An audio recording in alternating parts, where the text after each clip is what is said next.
Pace bene, masih di mea culpa. Saya menemukan satu sosok namanya Ernie Gawilan.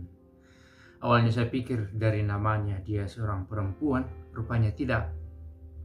Oke, apa yang istimewa dari Ernie Gawilan? Dia seorang atlet renang paralimpik dari Filipina, berprestasi, tetapi yang jauh lebih menarik adalah sejarah hidupnya. Dia pernah sempat hampir diaborsi, tetapi akhirnya selamat. Siapa yang menyelamatkan? Ini hal yang menarik. Dan akhirnya dia belajar menjadi seorang atlet dan mengharumkan nama Filipina. Ia meraih medali emas pertama bagi Filipina di ajang Asian Para Games. Namanya Ernie Gawilan.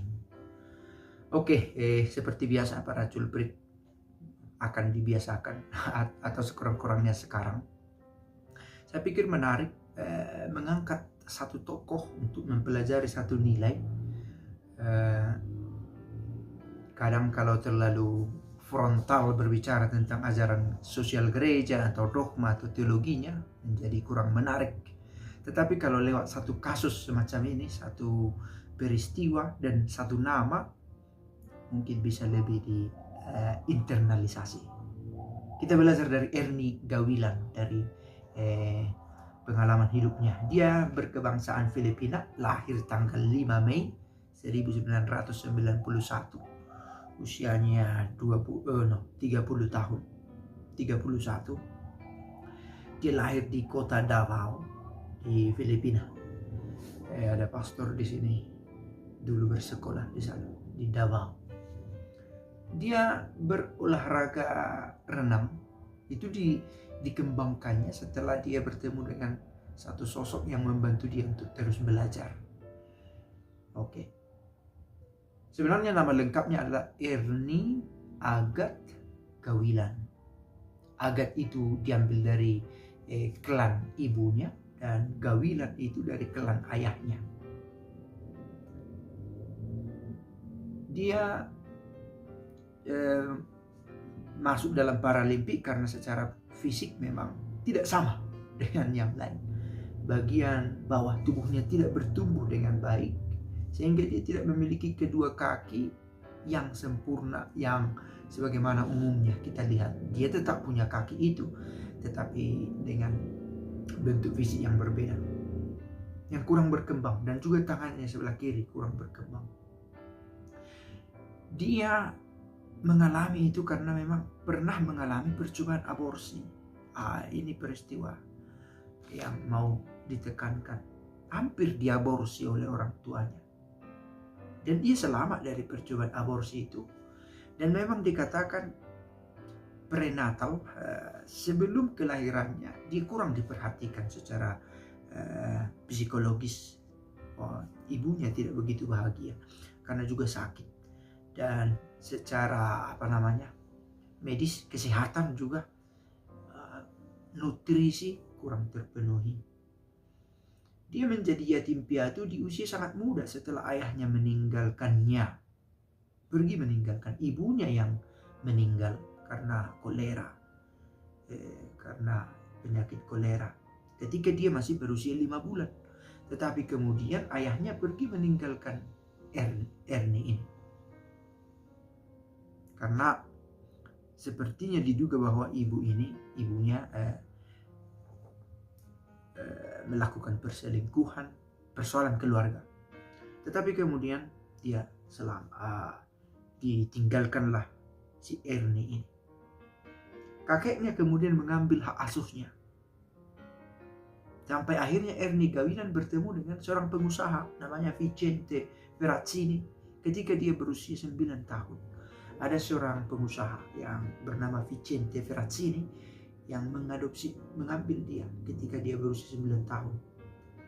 Dan kemudian mengirimkan Ernie Gawilan ke pelatihan penyandang cacat. Nah, ia tinggal di pusat pelatihan Our Lady of Victory namanya. Punya Katolik. Dan dia dibimbing oleh Suster Mary Knoll. Suster Mary Knoll, Santo Dominic. Lalu Gawilan diasuh oleh Cecilia Wood, seorang suster sekaligus menjadi direktur dari pusat pelatihan itu. Oke, suster.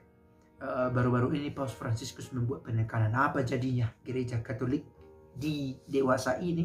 Apa wajahnya kalau tidak ada religius perempuan, kalau tidak ada para suster biarawati di dalam gereja? Oke, gereja bertumbuh, tapi mungkin dengan wajah yang berbeda. Kita lihat mission volunteer, misi-misi di depan, sekolah, klinik, rumah sakit, panti asuhan, panti jompo, SLB, SLBC, SLBA, macam-macam. Suster mengelola.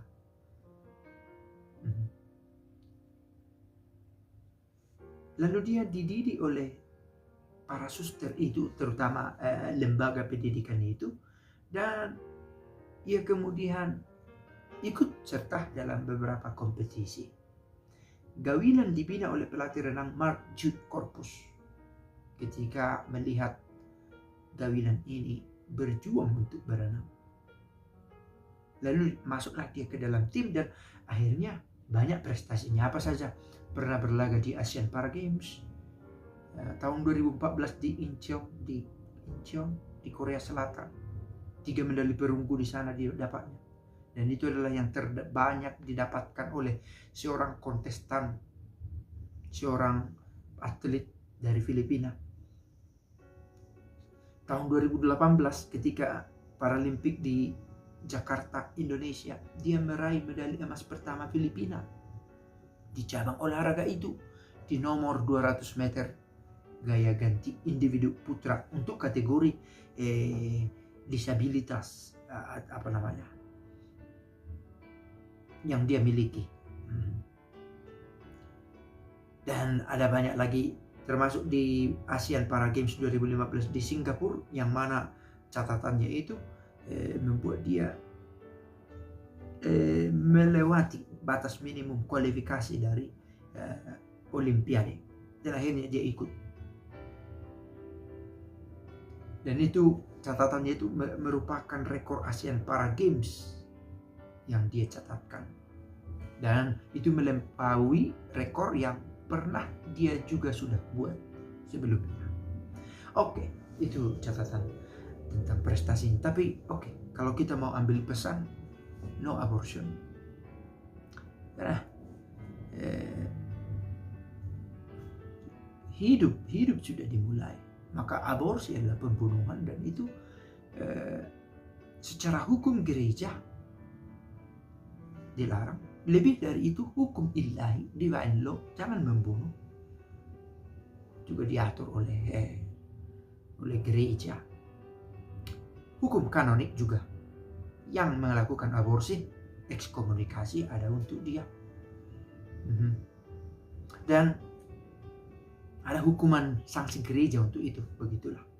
Dan dari sini kita belajar betapa harapan itu perlu. Kita tidak tahu dari mana datang rahmat itu. Kadang kita tidak tahu roh itu bekerja bagaimana, dengan cara apa. Yang kita duga tidak mampu berbuat apa-apa, ternyata membawa keharuman bagi Filipina. Maka selalu ada cara bagaimana rahmat itu bekerja dan tampak bagi manusia. Sebuah video singkat, mana tahu berguna, dan pace bene. Pesannya tadi ya, no abortion, just pro life, cintailah kehidupan. Pace bene.